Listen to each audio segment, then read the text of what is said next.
Namaste beta, I JVN Shamala Siddiqui, Faculty of Physiotherapy and Diagnostic. Today this video, uh, it's about popular fixative solution.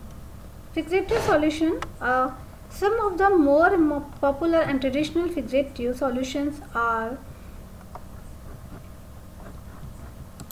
phosphate buffered formalin, formalin calcium, formalin saline, zinc formalin, Halley's fixative, Bond's solution, Clark's solution, and Canoy's solution, and also parts and also are divided by various fixatives, and those chosen are simply representative of the major groups.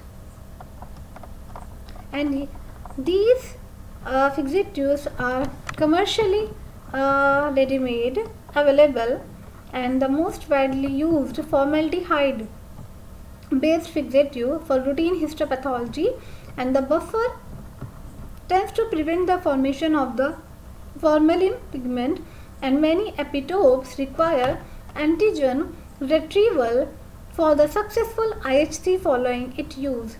Most pathological feel comfortable interpreting and the morphology produced with this type of fixative, like formalin, formal calcium formulation, 40% formaldehyde, 100 ml, and recommended for the preservation of lipid, especially phospholipids for 40% formaldehyde into 100 ml, and the mixture of formaldehyde in isotonic saline was widely used for the routine histopathology prior to the introduction of phosphate buffered formalin, and it is often produce formalin pigment. And zinc formalin solution were devised as alternative to mercury chloride formulation, and they are said to give improved results with IHC. There are a number of alternatively formulas available, some of which contain zinc chloride, which is thought to be the slightly more corrosive than zinc sulfate. Gives good nuclear preservation but lyses red blood cells due to the presence of acetic acid, has been recommended for the congested specimens, and give good results with PTH and trichrome staining, and produced mercury pigment which should be removed from the sections prior to the staining, and can produce chrome pigment if tissue is not washed in water prior to processing is an intolerant agent.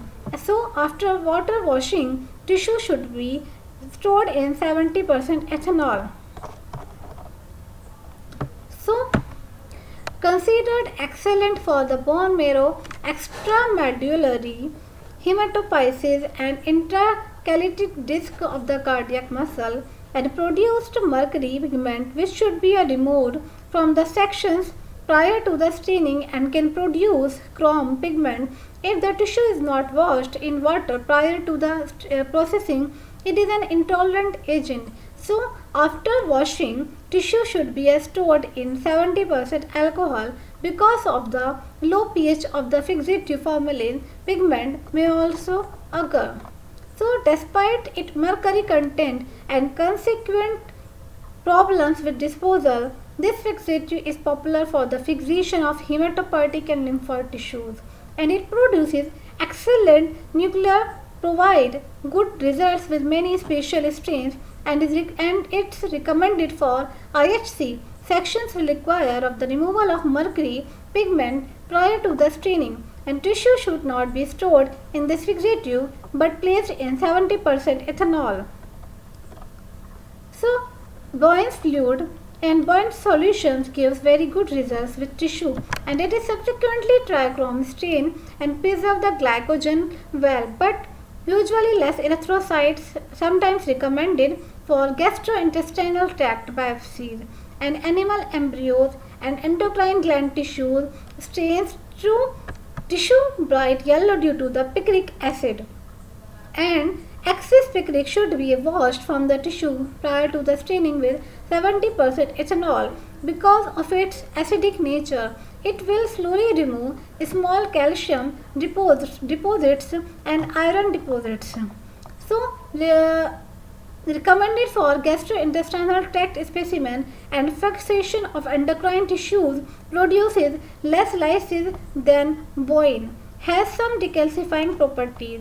So, the fixative must be washed from the tissues, and if they are to be put into the phosphate buffers, formalin on the processing machine, because an insoluble phosphate precipitate will form. So, this is an alcoholic buoyant solution that appears to improve upon the aging, and it usually highly recommended for the preservation of glycogen and other carbohydrates. And after fixation, the tissue is placed into the 70% ethanol, and residual yellow color should be a fixation, and the tissue is placed into the 70% ethanol washed out before the staining. Namaste beta. Myself Shamala Sintigi, Faculty of Physiotherapy and Diagnostic. So today this video I talk about plasma and composition and its function. So what is plasma composition?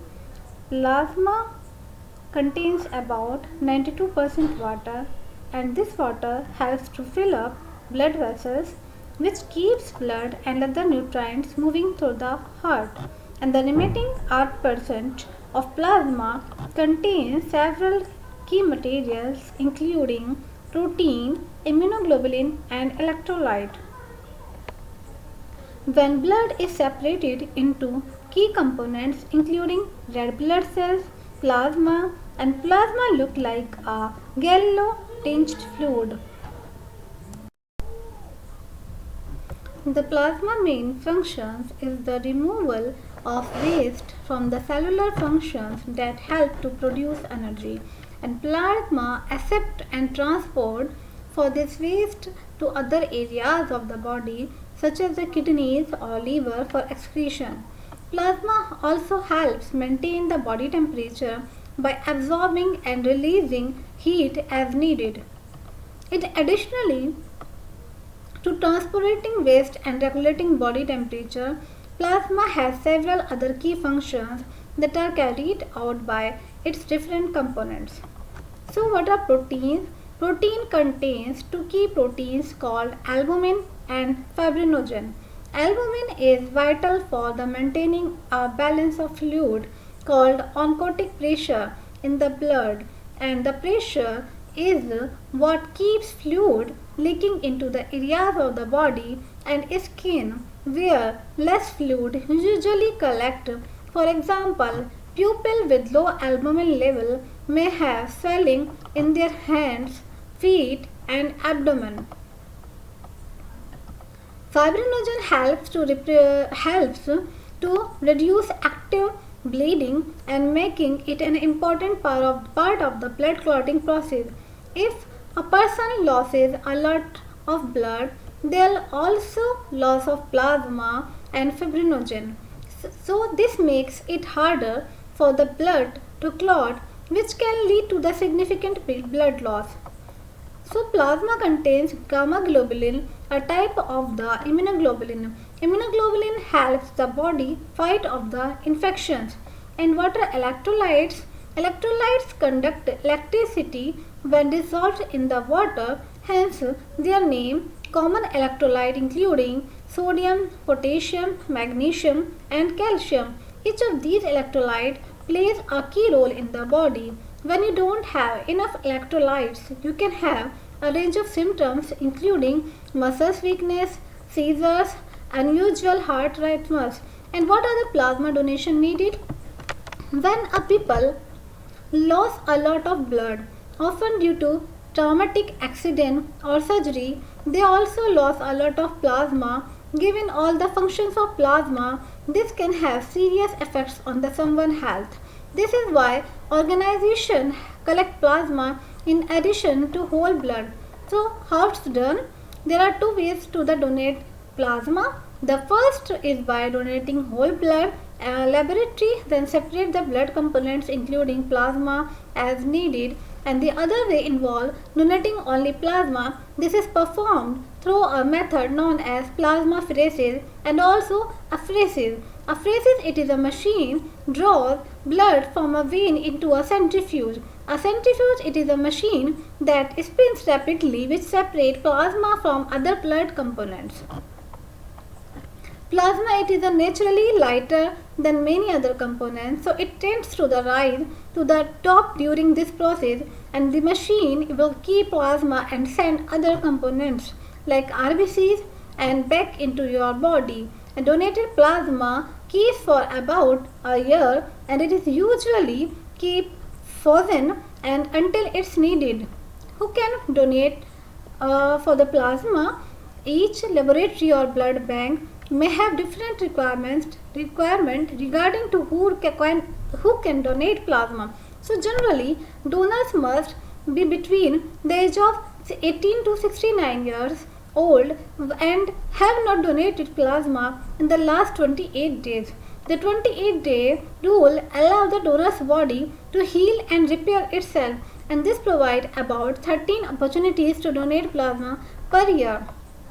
If you live in the United States, the American Red Cross can help you find a blood donation site and learn more about the side effects of donating plasma and important safety tips. And plasma, it is an important part of the blood that helps with everything from the regulating body temperature to fighting infection, and not having enough plasma can have serious health consequences, which is why people can donate plasma for use in others. Namaste beta, myself Shamaila Siddiqui, Faculty of Physiotherapy and Diagnostic. Today this video I'll talk about macrotomy. And what is macrotomy? Macrotomy, it is a technique of cutting tissues in a very small sections, and this technique is used for the histological and pathological studies. A tissue, it is a small part of it, and it is embedded in paraffin wax and then cutting using a macrotome. And macrotome, it is a machine to cut thin sections. These sections are stained with appropriate dye and observed under the microscope. What are the types of the macrotomes? Firstly, rotatory macrotomes. The rotatory macrotomes, it is so called because of a rotatory actions of the hand wheel responsible for the cutting movement, and the block holder is mounted on a steel carriage which makes up and down in grooves. This type of instrument, it is the most ideal for routine and research work. It is excellent and for cutting serial sections. So what are the parts of the macrotomes? Macrotomes are various parts of rotary macrotomes. Firstly, block holder. Secondly, knife clamp screw, knife clamps and block adjustment and thickness gauge and the angle of tilt adjustment and operating handle. So here the feed mechanism is activated by the turning a wheel on one side of the machine, and the knife is fixed with its edge and fixations upward, and the object is moved against the knife and rising and falling vertically. One rotation of the operating wheel produces a complete cycle downwards cutting stroke and an upward return stroke and activations of the advanced mechanism. And it is often modified to cut ultra thin sections between 50 angstrom to 200 angstrom. So the wheel may be electrically operated and manually. In the former case, the hand may be made free for tissues maintenance and makes it available for incorporation in the automated cryostats. So what are the advantages of the rotary macrotomy? First advantage is heavy and stable and ideal for serious sections in large number.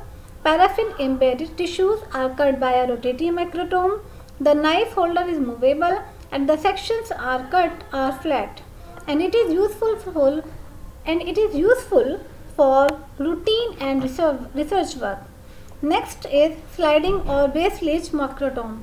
This is a large heavy instrumentation with a fixed knife beneath which of the object moves, mounted on a heavy sliding base containing the feed mechanism used primarily for cutting and the sections of cellulose nitrate embedded tissues with an obliquely set knife. So, what are the parts of the base leach macrotome? Angular tilt adjustment, knife clamps, block holder, block adjustment screw and split nut clasp. The block's holder is mounted on a steel carriage which slide backward and forward on groups against a fixed horizontal knife. With this macrotome is heavy and very stable, and the block is raised toward the knife. It is a predetermined thickness, and this type of macrotome is designed for the cutting sections of very large blocks of the tissues, for example whole brain, and the macrotome has become popular for the routine use. The next macrotomy is Cambridge rocking macrotome.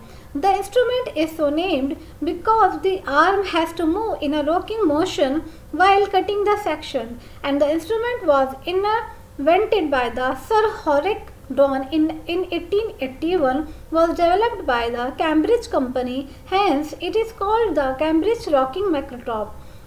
And it is a simple machine in which the knife is held by means of the macrotome thread, and the rocking macrotome was designed primarily for cutting paraffin wax sections, but in an emergency use frozen by inserting a wooden block in which the tissues is frozen. So, advantages of the Cambridge rocking macrotomes are the cost of the knife and macrotome is low, and collodion embedded tissues can be sectioned easily. The next macrotome is freezing macrotome. This type has been designed for the production or preparation of frozen sections of fluid and non-fluid tissues, usually without preliminary embedding, and the object stages is connected to the cylinder of compressed carbon dioxide for the rapid cooling of the tissue, and provision are also made for the cooling of the knife. So, the movement of the knife takes place horizontally across the surface of the tissues, and ribbon sections can be prepared using this macrotome. All freezing macrotomes have the feature of employing a non-movable tissue block and cooling system.